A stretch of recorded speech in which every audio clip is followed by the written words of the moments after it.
Hey guys, sorry about the messed up hair. This is the East Coast Economic Update for the 9th of January, 2010.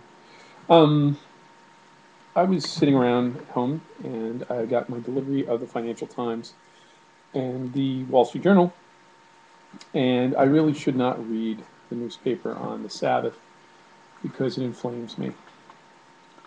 There were two articles about unemployment, and both of them, I'm going to try to see if I can find the links if they're linked yet because they just were printed up yesterday. Both of them praised the fact that what stopped the unemployment rate from going to 10.4% was that 661,000 people stopped looking for work. In other words, the government was praising the discouraged worker for getting out of the way. Uh, Financial Times, I mean, you can read the article. You glean what you like from this. That's what I gleaned from it, and it just irritated the hell out of me. It almost seemed to me like during, when I used to read about during the Stalinist times, where you know, to keep people motivated, they put statues up of men and women with big, you know, gigantic muscles and holding a, sickle and hammer, praising the Russian worker. And I can imagine the United States government or the Labor Department putting up a statue of a discouraged worker limping into their parents' home, going into their basement to sleep on the couch because they have no future. I'm sorry, it irritated me because everybody was going, thank God these people got out of the way. Because otherwise it would be 10.4%. Could you imagine if these people were continuing to look for work? But if you look at the U6 number, they're still there. And I was having a conversation. I went to synagogue today. I was having a conversation, and some gentleman was saying to me, America's the greatest country in the world. Without us, all the other countries would completely collapse. And I looked at him and I said, listen, you went to civics class. What's America's largest export? He stopped for a second and rubbed his head. He's in his 70s. He goes, steel? I said, no, it's not steel. Textiles? No, it wasn't textiles. He said, it's definitely not cars, if you're thinking of that. He goes, I give up. What's our largest export? Our debt. And he was like, what do you mean? I said, we, where do you think these trillions of dollars that are bailing out the banks are coming from?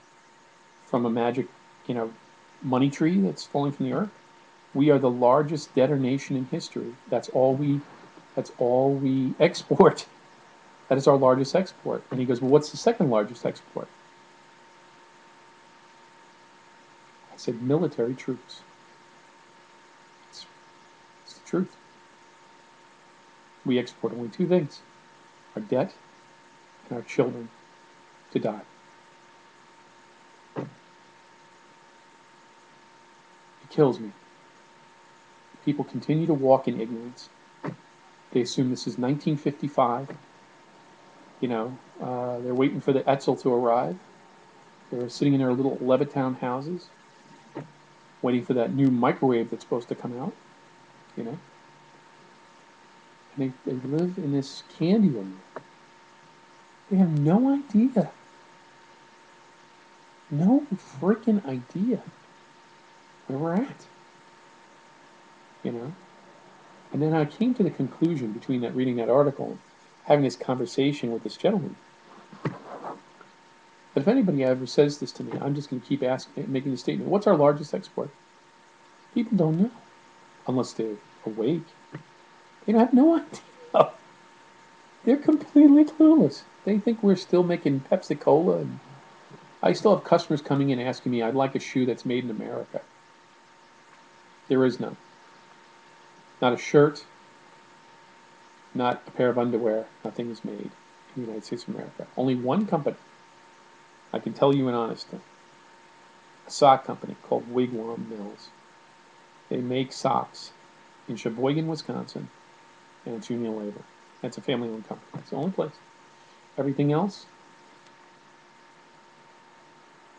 made in China by Chinese workers, waiting for, that has a 30% savings rate.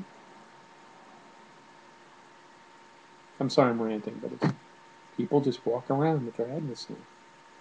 Oh, also, another thing I'm going to put up on the article, sorry.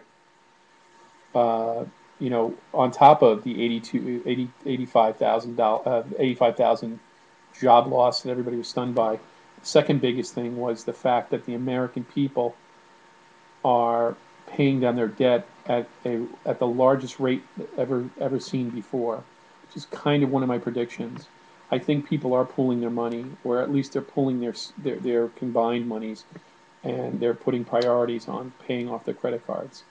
The resilient consumer, it doesn't exist anymore. It's official.